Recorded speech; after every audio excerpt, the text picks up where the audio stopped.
বন্ধুরা, আশা করি সবাই ভালো আছেন। তো বিষয়টা হচ্ছে, এখন আমরা যেটা দেখতে পাচ্ছি, এখন ব্যাকগ্রাউন্ড মিউজিক না একটা ছবির ক্ষেত্রে না মারাত্মক লেভেলের কাজ করছে, মারাত্মক।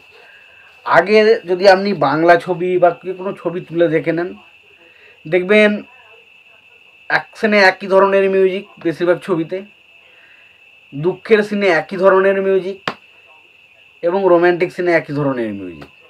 অনেকটা আগেরকার, ধরুন 90s কথা বলছি, প্রসেনজিতের পুরনো সিনেমাগুলো তুলে দেখে নিন, দেখতে পাবেন সেই যখন দুঃখের সিন হচ্ছে একই সেরকম ধরনের মিউজিক হতো।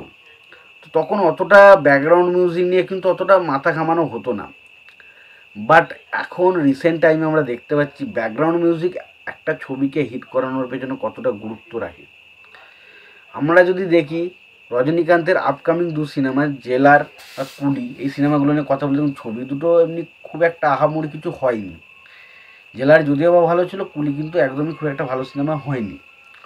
তবে সেখানে রজনীকান্তের যে প্রেজেন্টেশন না, তার যে প্রেজেন্ট, কিংস প্রেজেন্ট, দেখুন রজনীকান্ত এমনি দুর্দান্ত একটা অ্যাক্টার এবং তার প্রচণ্ড দুর্দান্ত স্টাইল রয়েছে। ছোটোবেলা থেকে আমরা দেখেছি তার সিগারেট খাওয়ার স্টাইল বলি, তার হাঁটার স্টাইল বলি, সে মানে একটা অন্য লেভেলের।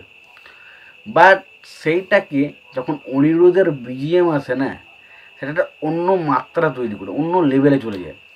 তো সেরকমই সাকিব খানের যে প্রিন্স সিনেমাটা আসছে, সেই ছবির যে ব্যাকগ্রাউন্ড মিউজিক স্কোর, যার নাম হচ্ছে নিধি, তো তিনি কিন্তু পরিষ্কার একটা ইন্টারভিউতে বলেছেন যে আমি সাকিব খানের আমি এরকম ধরনের ব্যাকগ্রাউন্ড মিউজিকার হতে চাই যেখানে আমার ব্যাকগ্রাউন্ড মিউজিকটাই সাকিব খানকে একটা লেভেলে নিয়ে চলে যাবে, সাকিব খানের ক্যারেক্টারটাকে একটা অন্য লেভেলে দিয়ে দেবে।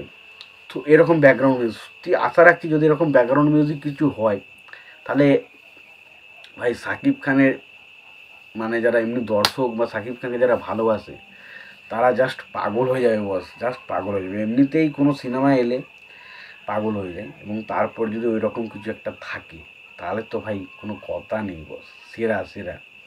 তো আশা রাখছি সাকিব খানের প্রিন্স সিনেমাটা খুব ভালো কিছু হবে, এবং ব্যাকগ্রাউন্ড মিউজিকের যে মিউজিক ডিরেক্টর নিধি, তিনি যখন এরকম একটা প্রমিস করেছেন, তো আশা রাখাই যায় হয়তো আমরা ভালো কিছু পেতে চলেছি সাকিব খানের প্রিন্স সিনেমা থেকে। তো দেখা যাক আলটিমেট কেমন কি হয়। তো এই বিষয়টা নিয়ে তোমাদের কি মতামত, তোমরা অবশ্যই আমাকে জানাতে পারো।